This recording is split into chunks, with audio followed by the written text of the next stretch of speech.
Welcome to Achieving Success. We're so glad that you could join us from this program.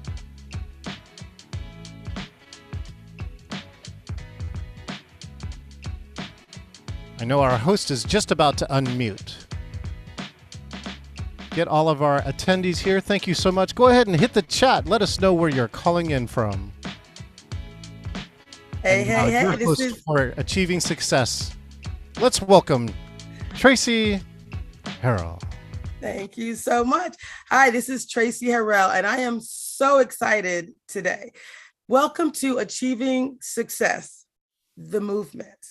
Today, we are kicking off a mastermind session with some amazing guests.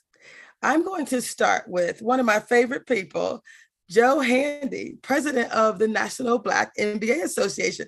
Joe, why don't you join us as you and I are going to introduce this topic, right? We're going to talk a little bit about what we're doing here. So we're kicking off a series that's a mastermind, but it also includes action and accountability sessions. Why were you so excited about this idea of doing work that's going to be sustainable? To use your word when I first met you, sticky. Why was that so important to you? Tracy, let me just say this. I am thoroughly excited about all of the ideas that you have, and I get excited about everything and all the jewels that you bring. So I would say this particular seminar was also interesting to me because of the echoing impact that it will have on our community and the echoing impact it will have on those who are participating. So Tracy, I want to say thank you for inviting me. I'm excited about the dialogue that we will engage in this evening, and I'm looking forward to learning from all of the other panelists. I love it, love it, love it, love it. So as you all can see with the slides, the first event is a mastermind. And I'll go back to the very beginning and the top of that slide. We're featuring two amazing authors, Shellye Archambeau and Roy Clay. And on the bottom half of this flyer, what we were talking about, Joe and I, was this idea of 3 words, Joe, and I got these from you: ongoing community transformation, right? So in order to transform, right, you have to hear a thing and then you have to do a thing. So this is about transformations. So in addition to hosting masterminds, the next slide is showing the partner series. We're actually also hosting action and accountability sessions. So the very top of this one, you're going to see a few people that are going to join us to talk about resources and training, but it's about you doing it. It's about taking action, getting help, moving forward. And we're going to do this, if you keep going, we're actually going to do this at the last Thursday of every month is the mastermind, and the first Tuesday of the month is this action and accountability session. So Joe, we're focused on all the things that Black MBA is about: personal development, professional development, all the things. But at the top of those flyers, we also talked about youth. We talked about the leaders of tomorrow. We're doing this so that we are giving back. We're helping those who are professionals and entrepreneurs, but we're also creating content for our leaders of tomorrow. Tell us why that is so important. Why is this intergenerational aspect critical? Absolutely, because and not to sound corny, forgive me, but the children are our future. And it is, when you think about what they are consuming nowadays, it's important for us to have that impact and influence in how they are shaping their own leadership, the type of areas where they want to put their skills and talents. So it's important for us to be able to continue to reach forward as we excel within our careers, but reach back and bring the youth up with us so that they have exposure. And we know that once our kids can see something, then they can become something. So we want to be able to put them in those areas where they can actually see the success and see Black excellence and then aspire to be it. So these kids are shaping what they are going to be in the future. And we want to make sure that we are actively engaged in that process. Yes, yes, and yes. So now I am super excited to bring on Miss Shellye Archambeau. Shellye is absolutely amazing. She's actually one of my new favorite people. Shellye, what I love most about you is that, you were described as the woman who pulled off the most incredible Silicon Valley turnaround you never heard of. So you're currently you sit on several boards: Nordstrom, Verizon, Roper Technologies, and Okta. Fortune 500 companies. You also are an advisor. You've been listed as a who's who in technology. And I'm thrilled to have you here today. What would you like to share about why it was so important for you to tell our story and for all of us to tell our story? Because this initiative is really, it's creating a book and a video series because our voices matter. And the book is going to be called Achieving Success in Business and in Life. Why was that so important to you? And why is it so important for all of us as a community? And no, Joe said it well when he said, you have to see what you aspire to be. When I was growing up in the 60s and 70s, I didn't see people who looked like me that were actually running companies. And in tech companies, not at all. And yet I managed to do it. So I want to let everyone know you can achieve whatever it is you want to achieve. If you're intentional about it, if you take help, right? And if you are focused. So it doesn't matter what background you came from, what advantages or disadvantages that you've had. I firmly believe that everybody can achieve their overall aspirations. And by everyone telling their story, those who are listening can learn, hopefully. Learn what works, what doesn't, learn about the paths, right? Learn connections, build relationships, build a network. All those things are so important when it comes to building your overall career. So I'm thrilled to be here and be part of this because I expect there to be a whole lot more Black folks running tech companies going forward than there were before I actually took the mantle. I love this. I love that so much. So the next group that we're going to introduce are the Clays. And what I'm so excited about with Roy Clay, he was one of the tech leaders who founded Silicon Valley. He was transformational as relates to the creation of what Silicon Valley became. So the Roys have a new book out called Unstoppable. And Shellye has a book called Unapologetically Ambitious. And those two foundational principles are what this entire initiative is about. So we're going to show a video real quick as we bring on the Clays that was recorded at the UNCF 2022 Person of the Year Awards, which is the most recent accolade that came to Roy Clay Sr. So join me in welcoming the Clays as we show you this quick video. The values that my father instilled in all of us from a very young age is the importance of education. I would say the number one strength would probably be resilience. He always told us about honesty, integrity, treating people with respect, basically the way that you want to be treated. Didn't matter what role you played in society, whether you were a janitor or the CEO of a major corporation. My father treated everybody the same. Yeah, I'm Roy Jr. I'm the oldest of the three sons. My name is Rodney Clay. I'm Roy Clay's middle son. I'm Chris Clay. I am Roy Clay's youngest son. My father always, he had a saying that his mother would tell all the kids. She said, you will encounter racism throughout your entire life. However, don't let that be a reason why you don't succeed. The difficulties that my father faced early in his career are best defined by a story that goes back to the 1950s. He had a professor, I guess a German professor when he was in college. They took an exam and he got the highest score. And the professor said, whoever got this score must have cheated. You know, that was and so. He was a recent college graduate, had a degree in mathematics from a St. Louis University, a well-respected school, did well in school, great resume. He sent his resume to many different companies, finally got a response from McDonnell Aircraft Corporation in the 1950s. Response is very positive. We like your resume. We want you to come in for an interview. He shows up for the interview. The person that was scheduled to do the interview says, I'm sorry, we don't hire professional Negroes. So they'd seen his resume. They liked everything they saw until they saw the color of his skin. He did not let that stop him from continuing to apply to other companies. And indeed, he applied back to the same company. Eventually, with enough persistence, he got the job with that company. Do you love that video? Let's welcome the Clays. Thank you guys so much for having us. We're so happy to be here. Thank you.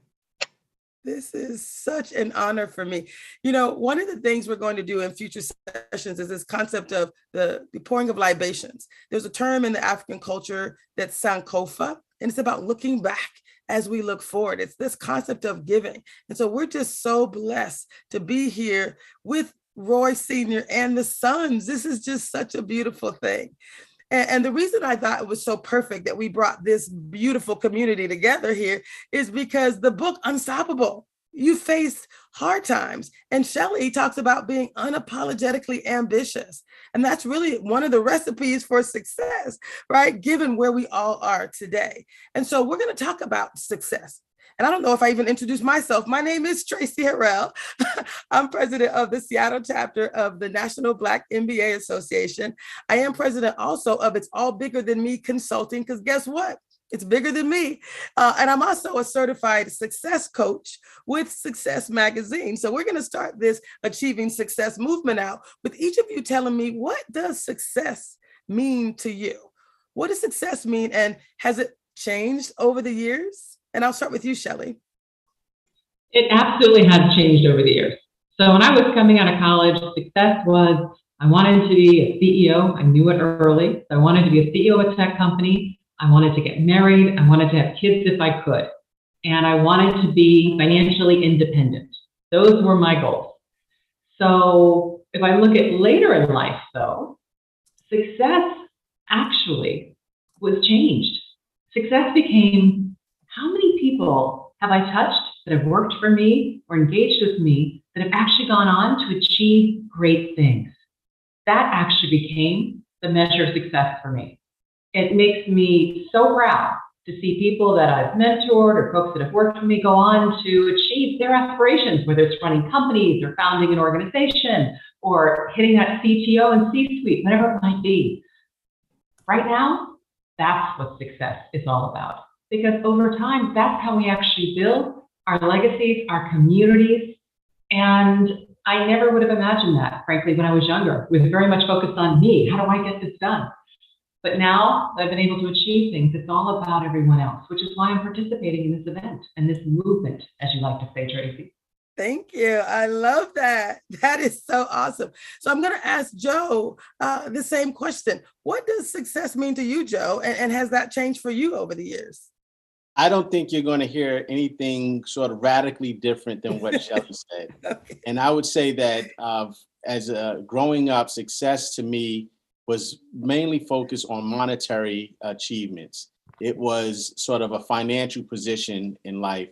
And the older I got, and the more success that I had accomplished, what I realized was my success, or what I was fond of, was the impact and influence that I had on others, and seeing what they took from something that I might have said or something that I might have done and turned it into their own personal achievements. And being a part of that story is what I consider success. Someone once told me, if you died and everyone that you knew died, how would the world ever know you existed? And when I think about that, it is about the impact that we have on the folks that we interact with. So yes, success has changed for me over the years. And now I'm grounded in the idea that my success, or what I feel is successful, is the impact and the success of others. Yes, yes, and yes. I love it. I love it. So we're going to ask John to bring everyone else back on, because this is one of my favorite questions. I like to ask people about, what would they say to their younger selves? What would they say to their 16-year-old selves as it relates to giving yourself advice to achieve success in business and in life? If you just had 60 seconds to go back and whisper in your own ear, what would you say? I'm going to start with you, Shellye. The key to achieving success is all about, frankly, giving to other people. I found that by helping others, by supporting others, it actually all comes back to you. So don't be selfish, right? Those people who actually take it all and hold it all in for themselves don't get all the support they need. Because here's the secret. We all need help. We all need support. Nobody does anything of significance all by themselves. No one. So therefore, don't think you're the only one on the planet who's going to be able to do it. Love it. So the Love way, it, love it. right? So to create that environment, help others, and they will in turn help and support you. Yes, I love it. I love it. Joe Handy, same question for you. If I were to have a conversation with my younger self, I would say start sooner. There's so many times that we are slow to start because of lack of confidence or lack of resources. And I personally feel that if I would have started sooner, I might have been able to reach the idea of giving back to others at a faster pace. So I would say have the confidence in yourself to start sooner so that you can then get to the realization that the success is in giving to others. Giving to others is far more rewarding than receiving. Yes, I love it. I love it. Chris Clay, the one Yes, thing that thank you. And just to reiterate, it's a real honor and a pleasure to be here. Thank you for inviting us. Thank you. Thank you, my Yeah. buddy. Yeah, it's a pleasure to be amongst a handful of living legends. One has lived a little bit longer than the others, but it's an absolute pleasure to be here. So, it's an interesting question. The question, I think in the question I read, what would you tell to your 16-year-old self? For him, I'm going to answer on his behalf because he tells us this all the time. The best advice that he got came from his mother, and we said it in the videos. His mother told him at around 19, she said, you're going to face racism throughout your whole life. Don't let that stop you from achieving what you want to do. And he lived by those words from that day until this day, which is a pretty long time. So what he would tell his 16-year-old self before his mother told him that is make sure you listen to the advice that your mother gives you. That's what he really does. He really does kind of preach that to us to this day. Listen to the advice they give you. We all live. You gotta listen to your mother. And that's a good one. That's a good one. Listen to your parents. So, the next question I want to ask each of you, and I'm going to actually focus on what you just shared on this topic of, challenges that we face. We face challenges in life, and you think we can all find balance. This is about achieving success in business and in life. So in theory, when things happen in your life, you want to sometimes ask, how can I achieve success in both areas?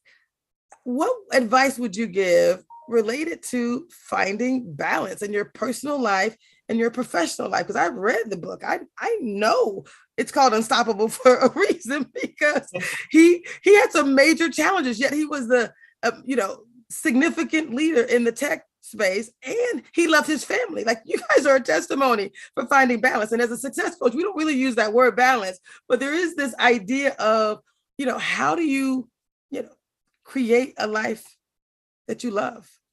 I'll pass that one over to Rodney. He tells the story best. So, Rodney, go. Can you guys, can you hear me? Perfect. Yes. Okay. My father, he was a very hard worker. When he was at Hewlett Packard, he would work 12, 13-hour days. My mother would pile us all in the car. I'll never forget this. And they would take us to this trailer on Page Mill Road in Palo Alto. We would drop him early in the morning. She'd pile us back up 13 hours later in the car and take us back to this old trailer. And I'll never forget this trailer. And I'll just get into a little bit of a point. And we get on this old phone. It had duct tape wrapped around it. And we'd hit some number, and my dad would pick up, and my mom would say, "Roy, we're here." And we never knew what he was doing. We just knew that he'd go somewhere and then come back. We'd go pilot, take him, and bring him back. My mother told him, "I don't want you to talk about what you're doing at work. I want to keep work and family separate." My mother was a wonderful person. Shelley, I don't know if you remember my mother, but everybody loved my mom. So throughout our entire lives, we lived by that. When we went out to dinner, when we had with our business, Wright Electronics, my mom and dad would take us out to eat at a restaurant. We usually went to Ming's in Palo Alto, and they taught us how to. And we never really knew why, but we figured out later in life why they were taking us. Teach us how to use a knife, a fork, how to use manners, how not to use the chopsticks to play the drums on the table. And my mother, and so my father, he was able to strike that balance with the help of my mom. Now, keep in mind, in the heyday of our company, we had an annual Christmas party every year, lavish Christmas party. My mom never came, not once. And we were wondering, well, why? And it was because she wanted to keep the family aspect and the business aspect separate. We had at breakfast, we always had a hot breakfast. So we all sat around the table. For lunch, when we were at school for lunch. Dinners, we always had a 3 or 4 course meal with a vegetable, a starch, and a protein. I love it. That's right. Awesome. And I love it. Yeah, and again, so real quick. So my father always, to this day, he always put he stressed the importance of family. So I hope I didn't go too long-winded. No, that was perfect. Sorry, I'm a Southern girl. This is called the Amen Corner. So fantastic. I love it. I love it. That's just how I communicate. So. And real quick, let me just add one thing. And that's one of the aspects, a very important aspect of the book is the first title we can come up with, Driven by Angels, because the book is really about the people who were behind it, who supported him. And number one was my mom. And and that's one of the things, there's a lot of little things in the book that people don't know that really made Mr. Clay the man that he is. And that was his ability to balance life and business. I love it. I love. Sorry, y'all gonna hear a few love it's. I am absolutely in what I would call paradise right now. You guys, I spent 25 years in corporate America. So I worked 8 years at IBM, 14 years at Disney, 5 years at Microsoft. I've also contributed to 3 books that became international bestsellers. And what I'm doing right now, this concept of building community is why I was put on this earth. Everything that I've done was like for this moment. So I'm just kind of sitting back. I can put my feet up and be like, thank you, Jesus, right? Because these are my people. So what we're doing is we're creating a space, right, for other people to live their best life. Achieving success in business and in life, it's intentional. Shelley's book is like such an amazing book. She laid out a roadmap. Here's what you do to be unapologetically ambitious. Right? Here's what you do to be. So we're going to work on Joe's book too, because he has a lot of wisdom as well. So before I go on to the next question, I would ask you to answer the same question around the topic of success, right? Achieving success in business and in life, in your personal and your professional. What advice would you share with individuals who are pursuing that goal? I would answer that and say, I'm still a work in progress. I'm still learning. And I would say that one thing that I think is extremely important is the balance between your work life and to the Clay's point, your personal life. And there in that personal life, there's a mental health balance, because in addition to, when you're working and you're ambitious and you're fighting the good fight and trying to be all that God has asked you and blessed you to be, you have to sort of take that mental break at times. We took a break on Sunday. So we should recognize that there's a reason why sometimes we need to hit the refresh button so that we can start anew the next day. So the balance that I think that in the Black community that we should also focus on is the balance of mental health and ensuring that we're sort of refreshing ourselves so that we can go out and tackle what the world has in store for us. Because we also know in a community, we have this weight, this burden that we carry each and every day. And that is heavy. It's extremely heavy. And sometimes you need to shed that weight. Sometimes you need to just sit down and reflect and appreciate what you've accomplished. So you can continue, not to take anything away from Unapologetically Ambitious, because we are called to be ambitious, but we also need to make sure that we are being our best selves so that we can go out and be ambitious. So what I'm continuing to work on is I'm not taking my foot off the gas, but I'm also taking a rest stop every once in a while. I love that. Yeah. That is so awesome. Joe, I know we don't have Thank you so you. much longer. I don't know, Joe Handy, if you're able to stay. You have a hard stop at 3:30? I do. I have, yes. You see he's dressed up. So just so that you guys know, this event is scheduled to go to 4:30. Shelley has a hard stop at 4. She's going to be having dinner with the Prime Minister of Jamaica. And Joe's a little more dressed up than he normally is. So I don't know what's going on. We're not going to ask you. We're not going to put your business in the streets. But but we know you got some things going on too. So what were you going to say about Jamaica? I saw you say you looked excited there. No, I'm just excited about the opportunity that Shelley's going to have. I met with some folks last week, and I was excited about the development they have in tourism. So that's why I peaked up a little bit. I saw that. I was like leading in. Yeah. So the last question I want to ask you, Joe, for you before you go, but it's really a question for everyone. You just mentioned this importance of really understanding, where you are, checking in with yourself. Success does require a little pause, right? I talked earlier about balance and this concept of, we have this thing called the success wheel of life. And it asks you to really pause, and really check into as to where you are. And when things aren't good, getting help in order to do so. So my question is actually going to be related to obstacles and challenges. Like you said, we have a lot going on, all of us in our lives. What advice would you share with people in the middle of challenges, having major issues? What would you share about what they can and should do as they continue the journey of achieving success in business and in life, keeping your eye on the ball? What should they do in the moment? And then any motivational words as you leave regarding how they can keep that fire burning as they move forward? Yeah, well, Tracy, thank you for that question, because I know that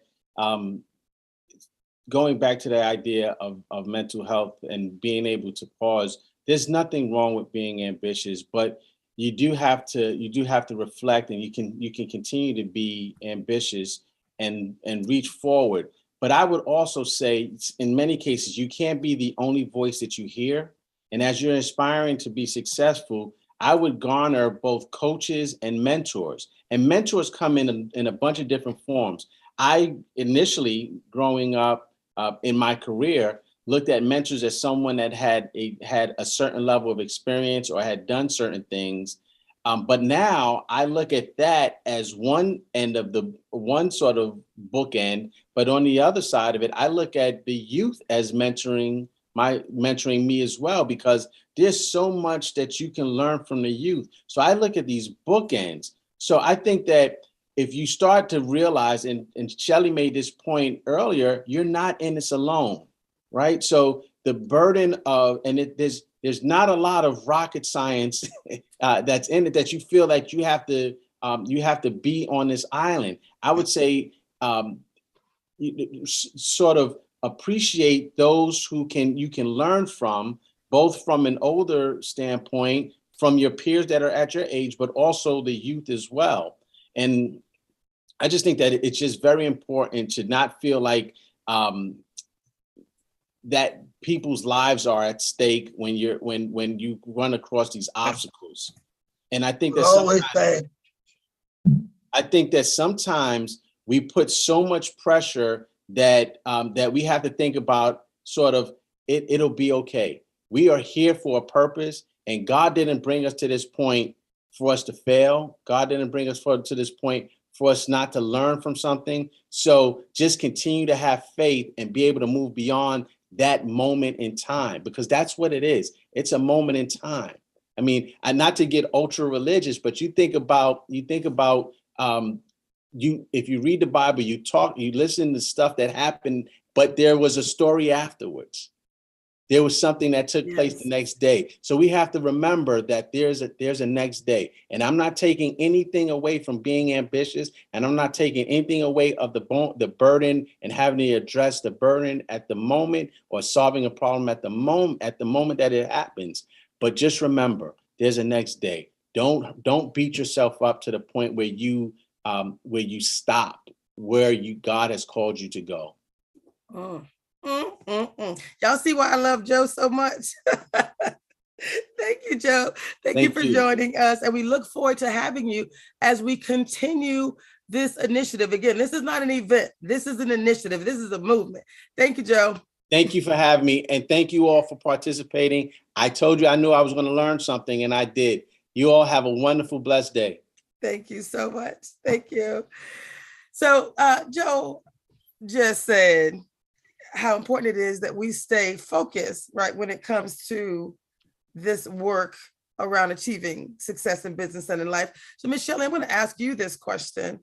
What would you tell us about a time when you came across an obstacle, how you overcame it, and what advice would you give to others?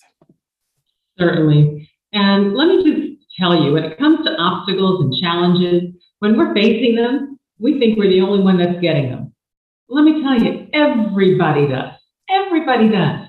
And what people don't tell you is life is hard for everyone, all right? For everyone. So just because it's hard or you face something challenging, don't stop. Don't give up, right? Just go get some help and keep moving forward because it's hard for everyone. It doesn't mean you're not cut out for it. You absolutely are.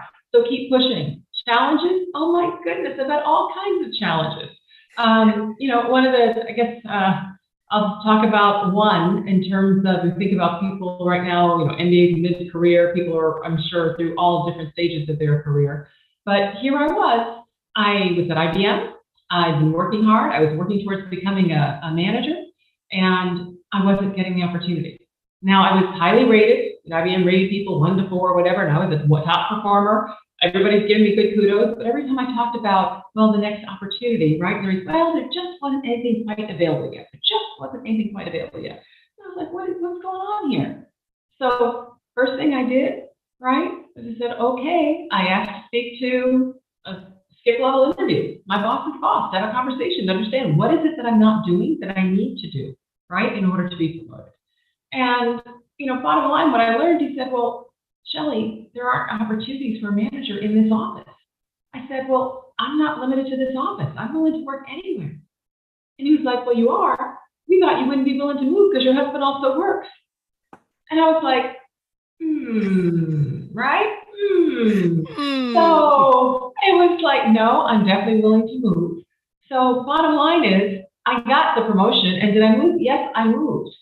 But the key is, if you're facing a roadblock or a challenge or something, dig into it. Understand what's really happening. All right, here they made assumptions about me because I was a working mom with a working husband, and they just assumed that I was not flexible. Don't let people make assumptions. Make sure you know what assumptions they're using. So ask questions, right? Look for things, go for all that stuff. You'll find all kinds of challenges along the way, but the key is make sure you understand what is the problem so that you can actually solve it.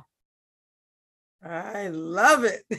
I love it. So since we have a book called Unstoppable, we're going to bring back the Clays and ask them the same question about challenges. I know, Chris, you laid out a whole series of challenges, strategies, success strategies that you could do when someone is facing challenges. What does it take to be unstoppable? What would you share quickly with this group around what I'd share the same, again, wisdom that we learned from our father throughout his career. So one, like Shellye said, obviously never, ever, ever give up.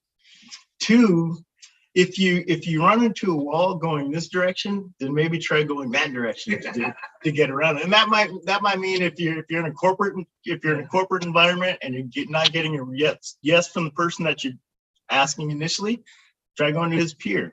Try going.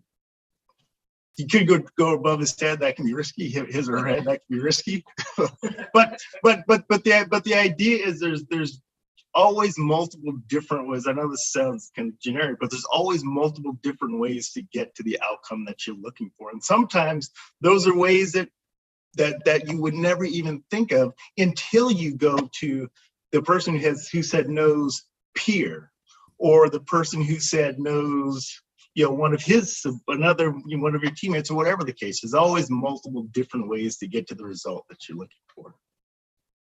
I love it. I love it. So one of the things that we know is that when someone encounters a challenge, it's absolutely critical that we make sure that we are guarding our minds, right? Mindset is so important. So let's talk a little bit about the mindset. If you've been beaten down, for example, in a corporation, and you haven't received the type of advice that we're talking about today, we haven't been intentional. Because Shellye, I love you in your book. You're talking about being very intentional. So Miss Shellye, what would you say about mindset and the importance of just really staying focused and overcoming, knowing that you can, believing that you can? Yeah, so I'll tell you, my overall approach to life was really shaped by a couple key messages that my parents really gave me growing up. Because I grew up, as I said, in the 60s, racially charged time. There were just as many people who thought civil rights should happen that didn't, right? Who felt that they shouldn't happen. And moving around a lot, people didn't treat me very well. And so whenever I come home and talk about, oh, this happened to me, or I didn't get this opportunity, or somebody did this to me, I say, it's not fair. You're a kid, right? No, Mom, this happened and it's not fair. Well, instead of hugging me and patting me back and saying, oh, next time we'll do better, Mom would just look at me and say, Shellye, life's not fair. What? Life is supposed to be fair, right? You get one, I get one. You get a lollipop, I get a lollipop. But as a kid, life is supposed to be fair. No, over and over again. Anything will happen. Life's not fair. It's not fair. So what are you going to do about it? And then the next message was, when people did bad things, and they did, right, is, Shellye, you can't control what people say to you, and you can't control what they do to you, but you can control how you respond. So don't let them win. And they win when they affect how you feel about yourself. That's when they win. They have no right to judge you. No right to judge you. They don't know you. They don't know what you're capable of. You know what you're capable of.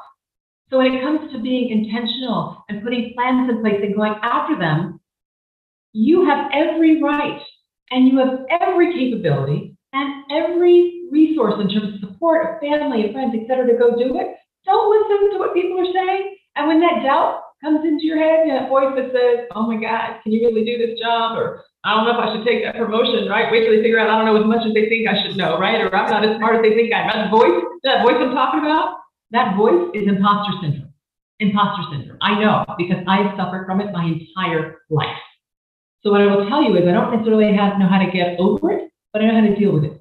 And the way you deal with it, when that voice comes, same way we deal with it with our kids. Because listen, that voice, everybody experiences. Study shows everybody experiences imposter syndrome at some point or another. Women more so than men, and women of color the absolute most. So you are not alone, which means it's in the air. That doubt, right? That concern, that, oh my God, not believing in yourself, it's in the air. So just like TV, when something's scary on TV, what do? You turn it off. That voice in your head, you turn that sucker off. It is not real. And if you can't manage to do that, remember the only time you feel this doubt, right, this self-concern, is when somebody is offering you something new, a new job, a new promotion, join a new group, speak in front of a team, right, whatever it might be. They wouldn't ask you to do it if they didn't believe in you.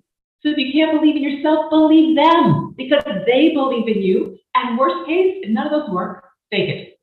Fake it. Act like you're confident. Because here's the deal. No matter what you face, you will eventually figure it out. You always do. Think about it. You always figure it out. So give yourself the benefit of the doubt. Assume that you are going to figure it out. Act with confidence and go learn. I love that. Fake it till you can make it, basically, right? I actually have a term that I created in my book, and I call it intuitive theatrics, right? It's this idea of, you know it in your head, act it out, right? Mm-hmm. As a success coach, you kind of, I talk about being overweight, but I can step into my Fit Tracy mode. And when I am Fit Tracy, this is what fit people do. I just got to act like fit people. And then eventually, you're a fit person because you act it out. That's the definition of success. You just do it. So I love that. Act it out. You know what you're supposed to do it, and you will be it. You will become it. So I love that. I love that advice. Shellye, I know you only have a few minutes left, so I want to ask you a couple more questions, and then we're going to bring the Clays back in as well. But Miss Shellye, in your book, you actually talk about strengthening your strengths. Why do you say that as opposed to strengthening your weaknesses? I know it sounds counterintuitive, because we're always told as we're building our careers, oh, you're weak in this area, this area, this area, so you need to strengthen that up. But here's what they don't tell you. you become known for your strengths. People pick you and want you on the team because you're really good at project management, or you're a great communicator, or you're really good at managing the numbers, right? Or you're a good coordinator, right? All those things, they pick you because of what you're good at. They don't pick you because, well, you're mediocre at this, or you're mediocre. That's not why they pick you. So now your weaknesses need to be at par. They can't be detractors, right? So they need to be at par. But the notion about spending time to actually strengthen those weaknesses is crazy, because what you don't have is time, right? Time is your most precious commodity. If I take an hour and try to strengthen something I'm already good at, I'm going to move the needle.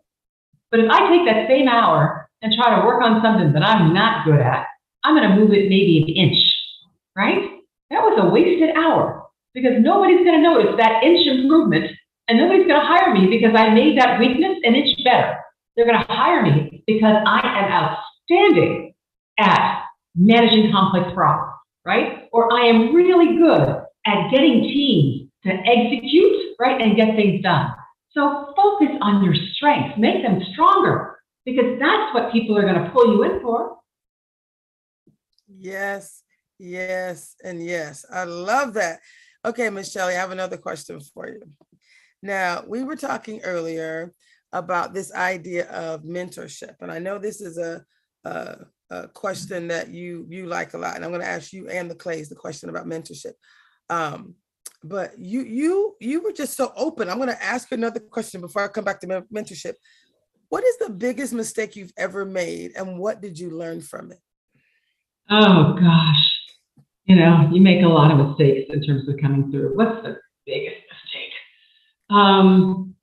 You know, probably the biggest mistake was not paying attention to what was going on in the market as we were building the company. So I'm at MetricStream, and it's a growing company. It was challenged. We got it turned around. We're now at a point, it's early 2018, and we're going after governance, risk, and compliance. And finally, the analysts, software analysts, have said, oh, there's a new leader in the marketplace, and it's MetricStream. And we're like, yes, right? Our phones are actually starting to ring. Customers are calling. We're like, great. We say, let's increase sales, spending on sales, and spending on implementations. We can go after this demand, and we're going to raise money in 2019, right? And we go full force. And then wham, the second half of 2018 happens, and the markets collapse. And we spend our money. And all of a sudden, I'm looking at a team where we don't have much money. Are we going to make it? Can we survive? I have to lay people off. I mean, it was awful, absolutely awful, because I hadn't read all the tea leaves properly. We had just gone full force on, oh my God, right? We're finally a leader. Market's finally in our space. So it was a horrible mistake that we had to pay a big price for. Did we survive it? Thank God we did. But it was really painful for a lot of individuals, right? And a lot of folks as we worked through it. I love it. I love it. Now we are going to talk about mentorship, Ms. Shelley. One of the things that you've said is how important it was in your career. You were both a mentor and you've been a mentee. What would you share as the best advice you've ever received from a mentor? And then what advice do you typically share as a mentee? Certainly. So my best advice I ever got wasn't actually directly given. So let me tell you a story. I was at IBM at the time, and I was in about 6-7 years in the company. And IBM decided they wanted their high potential people to have mentors. And they actually asked us, who would you like your mentor to be? So I thought about it, and there was a guy, he was a couple levels above me. I knew him, he knew me. I thought he liked me. His name was Roland Harris. And I wrote his name down, Roland Harris. Well, several days later, I got a call. Shelley. Hi, Roland. Shelley, you put me down to be your mentor. I'm like, well, yeah, Roland, I thought you liked me. He says, Shelley, you got me. Go get somebody else. And I was like, oh, that's awesome. Right? I was like, so what I learned, Tracy, in that is number one, this whole mentee-mentor thing, it doesn't have to be formal. I had no idea that Roland considered himself a mentor already. And number two, he told me to go get another one, which means I could have as many as I wanted. And I figured, okay, if one is good, two's better. If two's better, 5 is great. If 5 is great, 10 is really wonderful. I adopted mentors all over the place. And that's the advice that I would give other mentees. Don't ask people to be a mentor. Don't say, hey, Gloria, I really admire all that you do. Would you be my mentor? Because what Gloria's going to do is her eyes are going to get wide. She's going to look around. She's going to sit back. She's trying to figure out, how do I get out of it? Why is she doing that? Not because she might not like you, but because she's busy. She's busy, and this is a commitment, right? So no, don't ask. Just start treating people like a mentor. And in my book, Unapologetically Ambitious, I tell you exactly how to do this. But bottom line is you just start asking little simple questions that people don't have to even spend time thinking about. You say, Tracy, I've seen you speak and you do a wonderful job. I've got a speech coming up in a month. Can you give me 2 quick tips? Well, you'll be able to give me 2 quick tips. No thought, no research, no intellectual, right, consternation. You'll throw them out. Oh, look at people in the eyes, be active, whatever it might be. Now, here's the key if you're the mentee. Take the advice. Okay? Take the advice, right? The Clay's talked about it. Take the advice. Well, once you take the advice, then report back. Tracy, thank you so much for that advice. That was the best speech I ever gave. Why do you do that? Because now Tracy, she may not even remember the conversation, right? Because she didn't have to invest. She may not remember. And all of a sudden she's like, ooh, I had this kind of an impact on Shelley, and I don't even remember the conversation, right? She feels pretty good about herself. Maya Angelou said, people won't remember what you say. They won't remember what you do. They will remember how you made them feel. So as a mentee, you want to make that prospective mentor feel good about spending their time, their energy, their thoughts with you. And if you continue to do that, before you know it, you've got yourself a mentor and you never even ask. I love it. I love it. Can you bring back on the Clays for me? So basically, same question. We're actually doing really, really great on time, guys. So we have about 15 minutes left. And I wanted to ask a similar question. And just for everyone else who's on the call, I'm going to be bringing in more of you to share your voices. This is called the Bigger Than Me Success Series, right? It's about achieving success in business and in life. And we all have success strategies to share. So raise your hand if you're interested in being a part of it. A few of you already have tapped you, letting you know that we're bringing you on. So we're going to bring on the people that I've identified here at 4 o'clock. So just get ready, get ready, get ready. But we're going to kind of get through this focus by these 2 authors of Unstoppable and Unapologetically Ambitious, because there were so many commonalities. When I brought you on and you both wrote about mentorship, your father was a mentor. There's actually someone here, Gloria Young. I'm actually going to bring her on right now. She didn't even know. Gloria, we're going to bring you on to also really share this conversation around mentorship. This was important. So Chris, tell us a little bit about the best advice that you've shared or received related to mentorship. And then Gloria, I'm going to have you talk a little bit about the Clays. You know, it's good you had so many positive things to say about them. I want him to hear you before he has to go at 4 o'clock. So go ahead and Chris, give us your thoughts about mentorship. Sure, I'm going to start. I'll say a couple quick words, and I'm going to let my father talk. He's chomping at the bit to say something. So I'll say just a couple things. So he's had many mentors in his life. He has mentored many people in his life. Two of the biggest ones were early in his career, 1960s, late 1960s, applied for a job at Hewlett Packard, interviewed with one group of people, didn't go so well. From his perspective, they called him back, they said, Mr. Clay, why don't you come back, interview one more person. He came back the next day, that interview with David Packard. Hewlett Packard wasn't a small company at this time. There were tens of thousands of employees. He was chairman of the board and CEO. They wanted him so bad, the chairman of the board and CEO sat down with him, interviewed him, convinced him to join the company, and gave him a huge role, director of software development for the first ever computer division. And he's always talked about what a close working relationship that they had and all the advice to give him.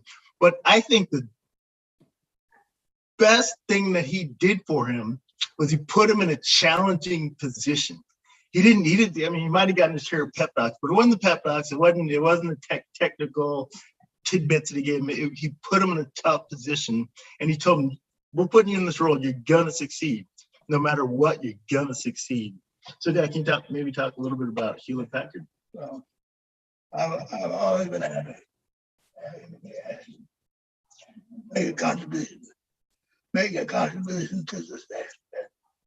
And I always do my best to be as well as I can. So when I asked you this to say, when I asked this to be successful, I'm very happy to be there, to do whatever I can. I love it. Well, we thank you. First of all, we're glad to have this senior individual here telling a story around success. So we have someone, Gloria Young. Gloria, when you talk about the Clays, you knew him for how long? Tell us your story about, he was your mentor. So let's talk about the best advice you received from him that we can all benefit from. Well, you know, I met Mr. Clay when I was 20 years old. I walked into City Hall, City of Palo Alto in Silicon Valley, as a young woman that was hired there as a temporary employee. And Mr. Clay was walking out of the City of Palo Alto as the vice mayor of the City of Palo Alto. And from that moment of saying hi to him at 20 years old, he became a mentor to me as I moved up in the organization, from first being hired by the city manager to being one of the top 4 officers hired by the Palo Alto City Council and managing the legislative operations of the city for a number of years. All along that time, Mr. Clay was a mentor. And one of the pieces of advice he said was to be an understudy of those in higher positions that you want. And I made that a major part of my process around learning and moving up through the organization and being in a position to also be hired. I was elected in Santa Clara County to be on the Santa Clara County Board of Education, and he was a part of giving me advice as to how to go about running for that position. I was hired by the legislative branch here in San Francisco to manage the legislative branch of government here, and he was a part of that. He was also the first African-American that was admitted into the Olympus Club. And he also pursued my being the first African-American woman to be included in the Olympics Club. And so he has been a mentor of mine for over 45 years, and I'm just grateful to have had him and continue to have him as a part of my life. And he has always inspired me to be better than I was and to look at where it was that I wanted to go in my career journey. I love that. I love it. Can you, first of all, we got a few more minutes with Shellye and the Clays. Does anyone here have a question for Shellye or the Clays? We're going to keep it open. Raise your hand. And John, our amazing producer, will bring you on. So while we're looking for questions, I am going to ask Ms. Yep, Bernard has a question. Oh, Bernard, bring up Bernard. Yay, I didn't see that. Oh, Michaela has a question too. I love it. So go ahead and ask your question, Bernard. Oh, excuse me. Before you ask your question, would you introduce yourself, kind sir? My name is Bernard Walker. I am the Chief Circular Economy Transition Evangelist for the Renee Group, and I'm the founding chapter president for the Seattle-Portland chapter of the National Black MBA. And I'm calling in from, or participating from Ghana. So my question for the Clays and Shellye, great presentation. There was either what I would call the 4-letter word or the 5-letter word of goal or goals, having the habit of setting goals, right? It was, to me, the elephant in the room. You're talking about success and all the things that you've done, but it is because both of you set specific goals and developed the habit of being a goal achiever. So maybe talk a little bit about that. Okay, can I start? I'll start, Tracy. Yes. So you're absolutely right. Setting goals has been my process all the way through. The key is to set a goal. And it almost doesn't matter what the goal is, right? But you just set a goal. And what is the goal? It's something that you want to achieve, to create, or to impact, right? Any of those things can be a goal. And then what I do is I ask myself, okay, what has to be true for me to achieve it? So when I decided I wanted to be a CEO, I didn't know what had to be true. I had no idea, right? So I had to go do the research. I actually did. And back then it was a whole lot harder. I mean, we're talking libraries, magazines, right? The whole bit to figure out who are these people? What were their backgrounds? What did they do with their careers? What were their careers like, etc. Right? And what I learned was, all right, they had business background, had to move a lot, right? They were doing this, they had learned all kinds of things. So, all right, how can I make that true for me? That's the third question. How do I make this true for me? And that becomes the plan. And what I found, Bernard, is, a lot of people will set goals. Some people will intentionally create a plan, right? Others just kind of put it off to the side as a dream, I'll call it, instead of a goal. But very few people make decisions every day consistent with their plan. And that's the key, because every decision we make is moving us closer to a goal, farther away from a goal, or keeping us standing still. So when you make a decision, you make it in terms of, all right, is this going to help me move closer or not, right? And if it doesn't, then don't do it.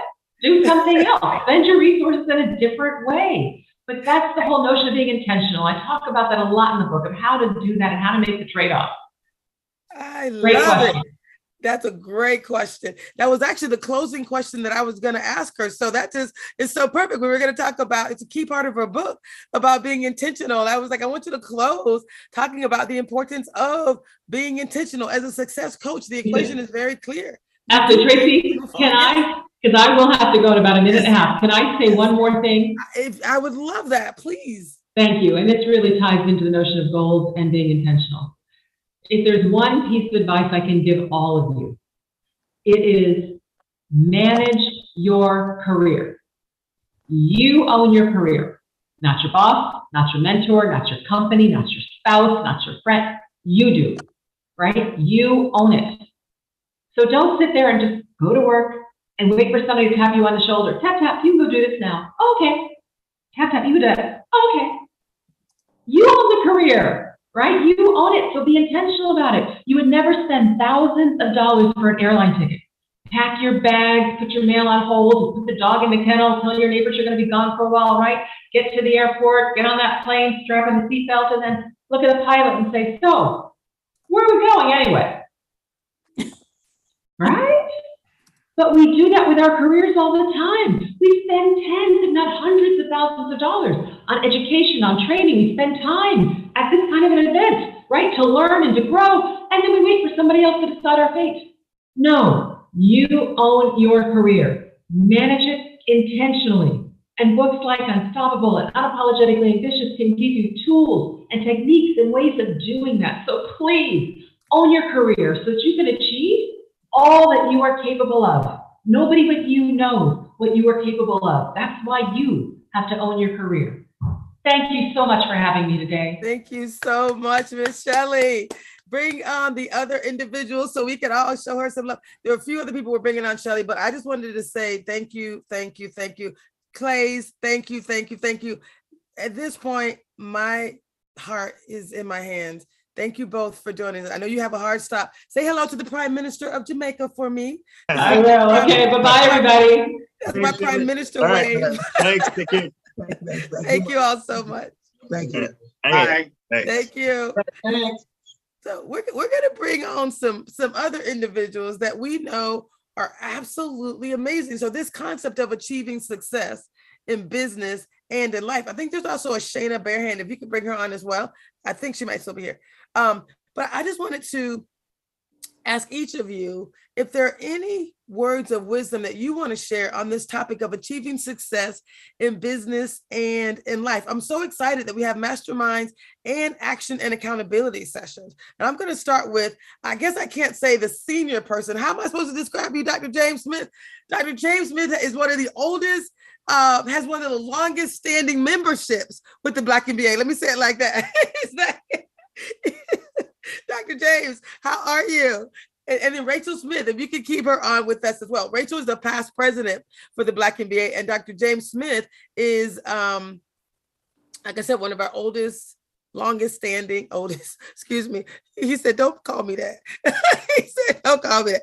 One of the longest standing members. Dr. James, what advice would you share regarding achieving success in business and in life? You have the most acclaimed resume I've ever seen, and you're focused on this all the time, and you also mentor people extensively. Give us some words of wisdom. Well, first of all, this has been outstanding, and the comments and things that have been shared by the Clays and also by Shelley and by Joe, I thought were just great.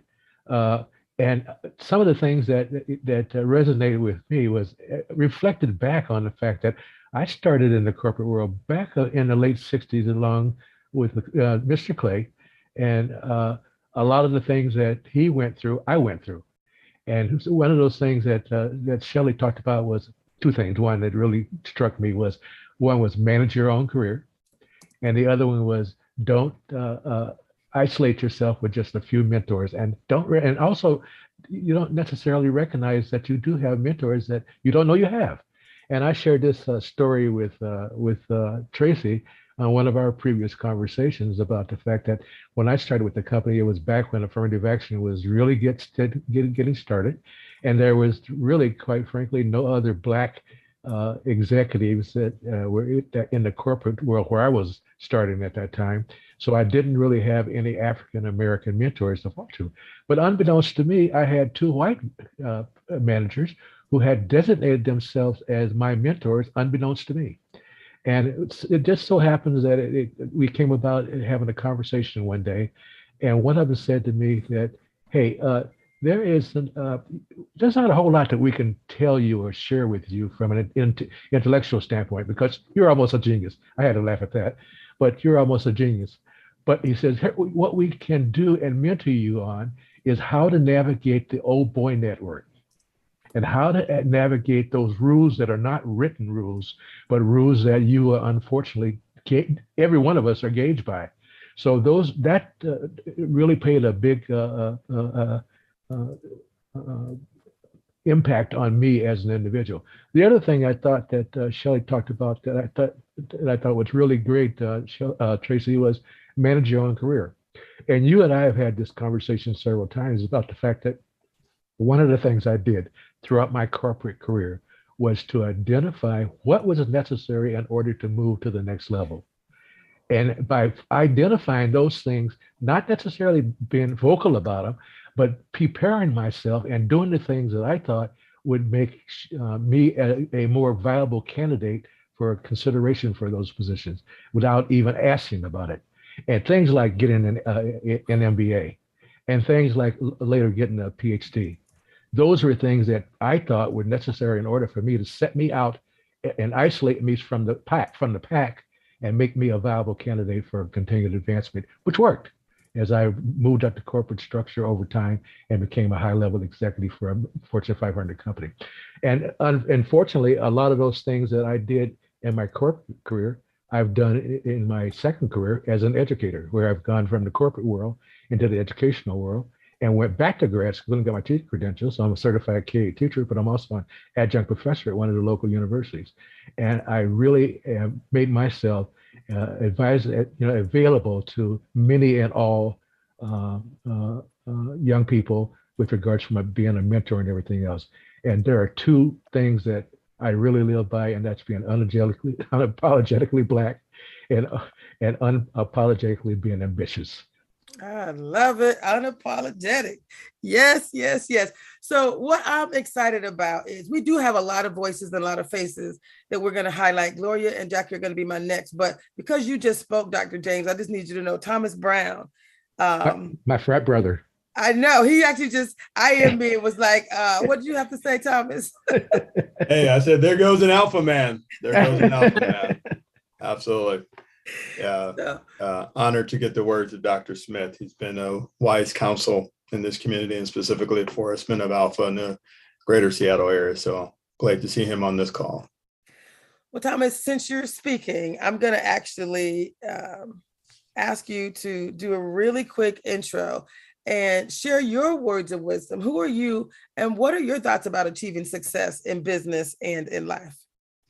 Thank you, Tracy. So for those I have not had the pleasure to meet, my name is Thomas Brown Jr. I am in the greater Seattle, Washington area, originally from Akron, Ohio, though. Spent about 10 years in the military, and then in the last 28, I've been on the corporate side up until last year, where I now lead as Senior Director of Global Marketing for World Vision, which is a humanitarian organization making a difference in the lives of children and those less fortunate, specifically around human trafficking. So shifted gears a little bit in my career to try and actually do something that means more to my heart than just the P&L. But I will share 3 things that I really have found to be so true. Number 1, relationships matter. The most important thing that you can do is to build relationships in your organization. And the most common mistake is to think that you have to build relationships with people in high levels and high positions. Never underestimate the power of a story. And whatever story is created about you can be created at any level. Now, there are people who can say yes. There's usually one hiring manager for any one opportunity, right? But there are several people who can say no to your career. It could be your coworker. It could be the person in the cubicle next to you who has nothing to do with you other than the fact that you guys sit next to each other. But because you have not been able to find a way to manage that relationship in a positive way, they could be a sabotager. They could be the person in the lunchroom talking bad about you when your performance could be stellar, right? Last thing, and I hate to even say this, but never assume you get the same responsibilities as people who don't look like us. And you never get the same privileges as people who don't look like us. Everybody in the meeting can come 20 minutes late, 5 minutes late, 1 minute late. Don't ever take that for granted that you get to do the same. Always be early on your work, always be early to your meetings, always be early in your communication. Be the first to tell your story, not the last, because he who gets there first usually wins. So whenever you're on the defensive position and defending something, it's always a very different perspective than when you're on the offensive. People like to be notified, even of bad things, from you versus other people. So those would be my key words of wisdom. Love it. Relationships matter. It doesn't matter skin color. And oftentimes people who look like us don't always do the best or do right by us. So don't always just look for that Black affiliation in your organization. Find the people who are willing to partner with you, treat you like an equal partner, willing to tell the positive side of your story. And you just don't know who knows who. It's such a small world these days, especially now that we're all virtual and LinkedIn and all these other things. I'm always amazed by the number of people who send me invites and I have no idea who they are. And then I click and we got 45 same connections, right?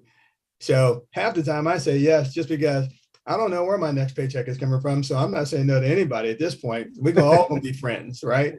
Because ain't nothing but an electronic link. So yeah, we can be buddies.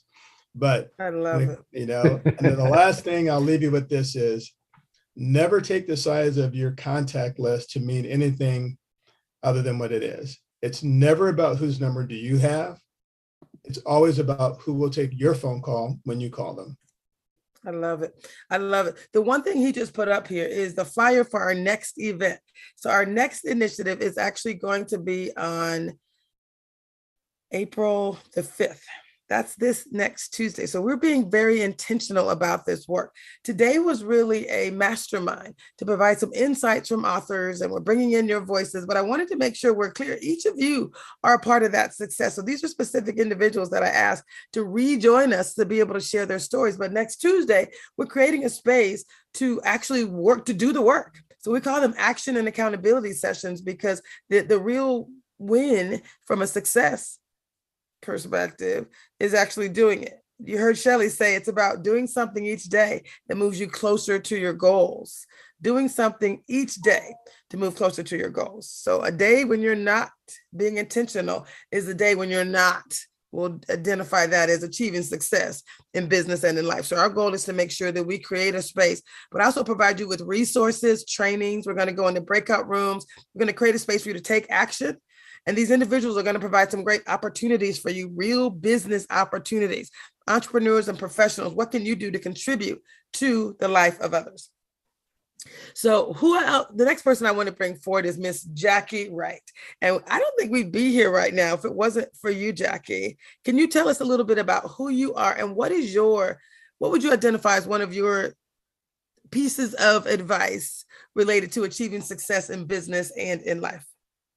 Thank you very much, Tracy. And I must say to you that you have exaggerated my importance. I would say that we would not be here without you. And most on this call know that. So let's just put the truth out there. So that's one of my superpowers, is just speaking truth to power. You're the power, and I'm speaking truth to you. You're the reason for us being here. And that is very significant. Another thing I think that is indicative of me and what has been kind of my success is sometimes that I listen to the Minority Report. I listen to the voice that maybe someone in the room has not heard.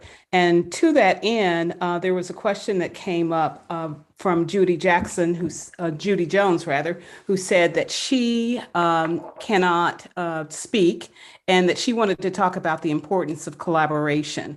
And I think that question was really answered by a number of people, including Shelley and also the Clays, who, just absolutely have my heart, and also Mr. Brown and Mr. Smith.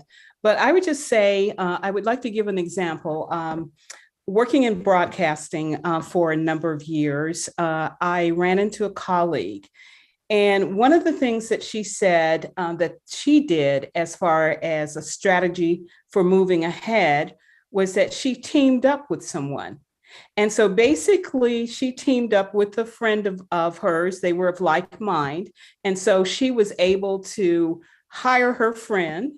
And then after a period of time, the friend would get a position, and then she would hire her. So they were kind of leapfrogging together through the broadcast world in San Francisco and became very successful. So collaboration is very important. And there are strategies that you can use when you find somebody that has your back. You can work together as a team. I'm with the National Coalition of 100 Black Women, and I've created a program called the Doris Ward Workforce Development.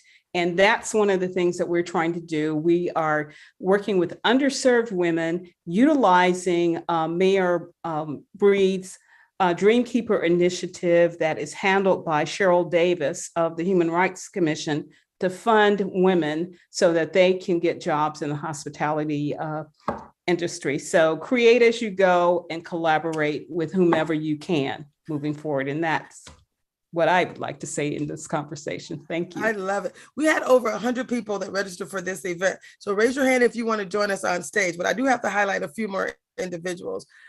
We would not be here if it wasn't for, truly, we would not be organized in the way we are. John Chen. John is our actual producer. He's the one behind the flyers. So John, I'm going to ask you to actually showcase yourself. Hey, and also, can you show your studio so they understand who they're dealing with? Oh, here, wait, let's do this little trick here. Let me remove myself. And thank you so much. My name is John Chenna. I'm the, there we go, author of Engaging Virtual Meetings. And one of the things that Tracy loves is that, well, first, we got to rock this place. Thank you so much, everyone, for being here. And now check out this. This is how we've been making this show happen. You want to talk about technology? We've got it all here, right? With the one and only here. Watch, let me put Tracy up here on the second screen. Bam, there she is. What up, Tracy? High five. Look at where, yeah, that's right. And so thank you so much. I've been working a lot, and specifically with the Asian and the Black community here in Seattle, trying to elevate this virtual programming. And so thank you so much, Tracy, for that opportunity. Oh, wait, watch this. Ready, Tracy. Oh, wait a second. Tracy. No, wait, she's over here. Tracy, there she is. Thank you so much. So again, my company is called, it's Bigger Than Me Consulting. It's all all of this is bigger than me. And so I want to bring back my people so that I can continue to actually dig into your thoughts. Raise your hand if you have something you specifically want to contribute. I'm actually going to ask Miss Rachel Green, who has not spoken yet, who is actually the past president of the Seattle chapter, one of the first Black people that I met here when I was interviewing to come from Florida to Microsoft. And Rachel was keeping it real. And that is really valuable. So Rachel, how are you? And thank you for joining us today. I'm good. Thank you. Thank you for having me. This is such a wonderful event, but I expected nothing less. All of them have been wonderful. Thank you. So what would you want to share with this audience around the best piece of advice you ever had, or one of your most important lessons learned, right, related to achieving success in business and in life? Oh, okay. The best piece of advice that I've learned, I learned as a little girl from my grandfather, and that was to treat people the way you want to be treated. My grandfather had a 3rd grade education, and of course I've been educated past that, but the values that he gave me and taught me have stuck with me throughout my life, my career, and those have been the things that actually elevated me and helped me to become successful in my career, such as not treating people who have a different title than mine, or where we are on the org chart, different than I treat anyone else, or showing respect to everyone, speaking to everyone, being pleasant, listening, collaborating with everyone, anyone I met, being authentic, allowing other people to be authentic and tell their truth. So those things that my grandfather taught me as a young girl, drinking, I had a drop of coffee in my milk, and he had coffee with a drop of milk at the table, sitting with him, are the things that I learned that have propelled me to be successful in my career. And the other thing, I actually had a conversation last night with a young lady who's half my age, who's beginning her career. And she was talking about success. And I told her, it's funny how the definition of success changes over your life and over your career. But definitely what you want to define as success wherever you are is what you deem as successful. And that's different for everyone. That you have to sit with yourself and what resonates with your soul and set your own truth. So someone else, success may be a big title. To someone else, success may be managing people. To someone else, success may be getting 6 figures. But whatever that is, whatever you deem as successful is something personal and should be something that you set for yourself. I love that. I love that, Rachel. Thank you so much for sharing. We actually have so many people I want to highlight. I'm going to actually pull in Miss Leah. And then I want to bring in Bernard as well. Bernard, again, calling in from Ghana. He had a question, but I know he had something he wanted to share as well about why we're here. So go ahead and bring Bernard on as well for me, John. Miss Leah, how are you, darling? I am good. Thank you for having this space. And it's been so great learning with all of you this afternoon. This is great. So Leah, I love you for so many reasons. You are just such a powerhouse, but you bring in that quiet energy. You kind of slip in and do all this work behind the scenes. One place that I met you through something called the Black Collective. It's a group of individuals that have met for 52 years, every week for 52 years. And Leah, you're part of that organization, part of that group, part of the people that come together, really creating community for me and for all of us, action-oriented, all those things. So tell us, if you would, this idea of achieving success in business and in life, what would you identify as one of your lessons learned in that area, besides doing it in community, obviously? I think that community piece is huge. And for me, it was really kind of changing my perspective. I had heard about the collective. My grandfather, prior to him passing, he was great friends with Harold Moss, and it was just this space of like Black elders, and it was just like amazing, right? And I'm like, oh, I have to be a part of this, but also isn't necessarily the space where like you have a voice. And so I didn't look at like me being like front and center is like being successful. And so sometimes on the way, you know, I learned like you kind of have to change your perspective, and maybe it might be a situation that comes across as like being challenging, but there's still so much value. And so for me, like, it's funny because they always joke in that meeting space of me, like, Leah never has her camera on, or Leah doesn't say anything, but she's always in the chat. And it's like, I'm fine with that because that's who I am in this space. And I think just also being committed, right? Like, that's a Saturday every single week, even on Christmas, even on whatever is going on, that folks are showing up. And so for that particular space, I think it's huge. And then another thing I'll share, I helped a friend of mine start a nonprofit, where the Tacoma Women of Color Collective. And through that process, you know, I really learned the importance of like learning through the journey, and like having a startup is crazy.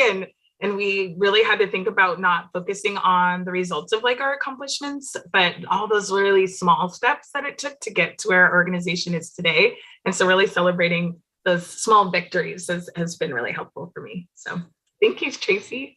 Thank you. I love that. I love that. Now we're going to bring a few other people back on who raised their hand to join us because I want to talk about this work. You just said, Leah, how important it is for us to work collectively, for us to do this work. And so I just want to see a few of people, these voices in this community. So go ahead and bring everyone else back on. I think Ken and Michaela as well. So part of this work is really focused on long-term systemic change and the things that we can do, because we have everything we need in our community to drive change. We know that to be true. And Bernard, I heard you talk about the importance of us doing this work and why it was so important. And you mentioned, you know, the idea of us driving to a level of truth and completion. Tell us about that. So truth and completion, I think that it's important for us to learn the skills of visualizing, affirming, and then meditating on what it is that we want to accomplish. Whatever we affirm, we receive. And so quite often, we unconsciously talk about what we think are the main problems or the main people who are problems. And I really have learned to recognize the value that whatever we speak, we praise. Yes. And but we don't know that. So if you're praising your difficulties or your faults or your obstacles, you don't have time to really work on your goals and build the kind of community or talent or capability to do the things that you say you want to do. So in the case of Washington Employers for Racial Equity, that becomes an opportunity for us to get in the door and build this community of success. These teams of talent, number of different areas.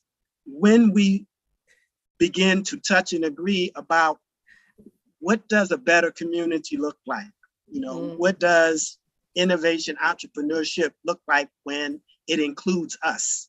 And so conversations that we should give our time, energy, attention, resources, and commitment to. Yes, I love that. Now, another person that joined us, Lizo, did I pronounce your name correctly? Mendoza.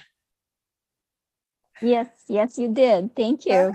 I am so excited. We had so much going on with this event, but Gloria was actually critical in bringing you all to partner with us on this initiative. And again, this is an ongoing initiative. We will continue to build this partnership. Tell us who you are and why you found it was so important for you to join this movement, right? Focused on achieving success in business and in life. Absolutely. Well, thank you very much for inviting me to attend this session, and also for Gloria for connecting us, and as well as Jackie. So we started the connection when we featured the Clays in one of our clubhouse sessions in the Asian Americans Network, and it was really all about how he was able to overcome the challenges of being, the first successful Black engineer in Silicon Valley. And so that was very inspiring. And listening to the stories of Shellye and also the words from the Clays today, it's even more uplifting how, our worlds seem to coincide. It's probably on purpose, and not by accident, because of the way that our minds work. We're here to influence more people to succeed. And just a quick background about myself. So I am originally from the Philippines, and I certainly resonate with the thoughts and lessons shared earlier around goal setting, around being unapologetically ambitious and knowing what you want, and going out to get it. I arrived here in Silicon Valley in 2002, and exactly because that was my goal, right? So I had to work through it, and had to network with over 150 people in order to finally land a job during the time when the dot-com bubble bursting was going on. And so eventually I got into a Silicon Valley company, working as a consultant to the enterprise clients like Cisco, Sun Microsystems, Visa International, and eventually I became the COO of the consulting company. I love it.